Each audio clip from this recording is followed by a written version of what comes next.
எபிரேயர் 11ஆம் அதிகாரம் சில வசனங்கள்.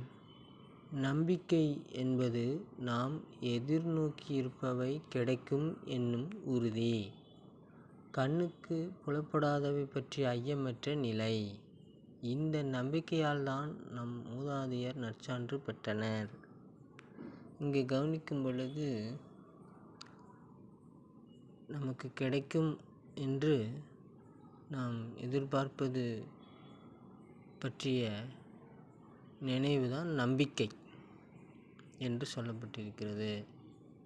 அதே நேரத்தில் விசுவாசம் என்பது எஜமானனுக்கு நல்ல ஒரு ஊழியக்காரனாக இருப்பது போன்று, ஒரு உண்மையான ஒரு ஊழியக்காரனாக எஜமானுக்கு இருப்பது தான் விசுவாசம் உள்ள ஊழியக்காரன் என்று அர்த்தமாகுது.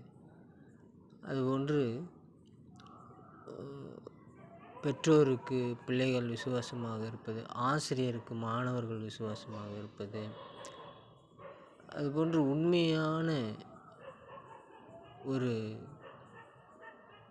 நிலை இருப்பது தான் விசுவாசத்தோடு இருப்பதாக சொல்லப்படுகிறது. கடவுளுக்கு நாம் நல்ல பிள்ளையாக இருக்க வேண்டும். விசுவாசமுள்ள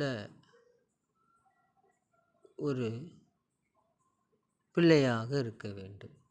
அதாவது உண்மையான, பொய் சொல்லாத, ஏமாற்றாத உண்மையான ஒரு பிள்ளையாக இருக்க வேண்டும் என்பதுதான் விசுவாசம் உள்ள ஒரு பிள்ளையாக இருக்க வேண்டும் என்று சொல்லப்படுகிறது. ஆக விசுவாசம் என்பது நாம் உண்மை உள்ளவர்களாக இருப்பதை குறிக்கிறது. நம்பிக்கை என்பது நாம் எதிர்பார்த்திருப்பது நமக்கு கிடைக்கும் என்றதை குறிப்பிடுகிறது. ஆண்டவருடைய ஆசீர்வாதம் நம் அனைவரோடு இருப்பதாக. ஆமென்.